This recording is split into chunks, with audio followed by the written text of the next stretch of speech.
அமோக வரவேற்பு. லால் சலாம் குறித்து அடுத்து பதிவிடும் லைகா நிறுவனம். நடிகர் ரஜினிகாந்தின் ஜெயிலர் படத்தின் வெற்றியை தொடர்ந்து கடந்த 9ஆம் தேதி லால் சலாம் படம் வெளியானது. ரஜினியின் மூத்த மகள் ஐஸ்வர்யா ரஜினிகாந்த் இயக்கத்தில் உருவாகியுள்ள லால் சலாம் படத்தில் மொய்தீன் பாய் என்ற கேமியோ கேரக்டரில் ரஜினி நடித்துள்ளார். படத்தில் விஷ்ணு விஷால், விக்ராந்த், செந்தில், நிரோஷா, தம்பி ராமையா, தங்கதுரை உள்ளிட்ட ஏராளமான நடிகர்கள் லீட் கேரக்டர்களில் நடித்துள்ளனர். இந்த நிலையில் படம் மிகச்சிறப்பான விமர்சனங்களை படக்குழுவினருக்கு பெற்று தந்துள்ளது. வசூலிலும் சாதனை செய்து வருகிறது. இயக்குனர் நெல்சன் திலீப்குமார் இயக்கத்தில் வெளியான ஜெயிலர் படம் மிகப்பெரிய வெற்றியை ரஜினிக்கு பெற்று தந்துள்ளது. இந்த படத்தை தொடர்ந்து தற்போது லால் சலாம் படம் வெளியாகியுள்ளது. படத்தில் கேமியோ கேரக்டரில் ரஜினி நடித்துள்ள போதிலும் படத்தை தூக்கி நிறுத்தும் வகையில் அவரது கேரக்டர் அமைக்கப்பட்டுள்ளது. ஏறக்குறைய 1 மணி நேரம் அவரது கேரக்டர் இந்த படத்தில் வருகிறது. அதனால் படத்தில் அவரது கேரக்டர் கேமியோ என்பதை மறந்து ரசிகர்கள் படத்தை என்ஜாய் செய்து வருகின்றனர்.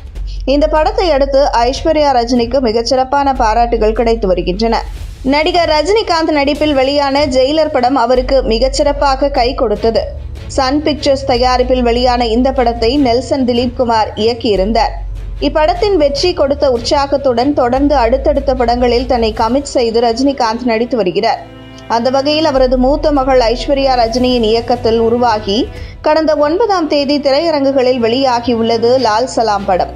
இந்த படத்தில் மொய்தீன் பாய் என்ற கேரக்டரில் ரஜினிகாந்த் நடித்துள்ளார். மேலும் படத்தில் விஷ்ணு விஷால், விக்ராந்த், நிரோஷா, செந்தில், தங்கதுரை, தம்பி ராமையா உள்ளிட்டவர்களும் லீட் கேரக்டர்களில் நடித்துள்ளனர். தேர் திருவிழா மற்றும் கிரிக்கெட் போட்டியை மையமாக கொண்டு இந்த படம் உருவாகியுள்ளது.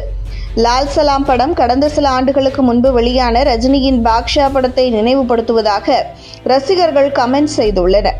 அந்த அளவில் இந்த படத்தில் ரஜினியின் கேரக்டர் சிறப்பாக வெளிப்படுத்தப்பட்டுள்ளதாகவும் அவர்கள் தெரிவித்துள்ளனர். படத்தின் முன்பகுதியில் சில நிமிடங்களே நடித்துள்ள ரஜினிகாந்த் பின்பகுதியில் தன்னுடைய ஆளுமையால் படத்தின் கேரக்டரை சிறப்பாக்கியுள்ளார். லால் சலாம் படம் ரசிகர்களை வெகுவாக கவர்ந்து அரங்கு கொள்ளா காட்சிகளாக திரையரங்குகளில் வெற்றிகரமாக ஓடி வருகிறது.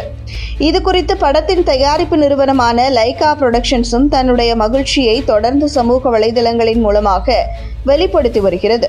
படத்தில் ரஜினியின் நடிப்பை பாராட்டி தன்னுடைய ட்விட்டர் பக்கத்தில் பேசியுள்ள லைகா புரொடக்ஷன்ஸ் அவரது அதிரடியான மற்றும் அழுத்தமான கேரக்டரையும் பாராட்டி பதிவிட்டுள்ளது. ரஜினியின் அடுத்த படமான வேட்டையன் படத்தையும் லைகா தயாரித்து வருவது குறிப்பிடத்தக்கது.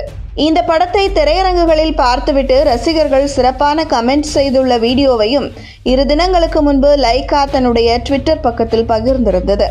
படத்தின் திரைக்கதை சிறப்பாக இருந்ததாகவும் அனைவரும் பார்க்க வேண்டிய படம் என்றும் ரசிகர்கள் கமெண்ட் செய்திருந்ததை அந்த வீடியோவில் பார்க்க முடிந்தது. ரஜினி ரசிகர்கள் அனைவருக்கும் திருப்தி அளிக்கும் வகையில் இந்த படத்தின் கதைக்களம் அமைந்துள்ளதாகவும் ரசிகர்கள் உற்சாகம் தெரிவித்திருந்தனர்.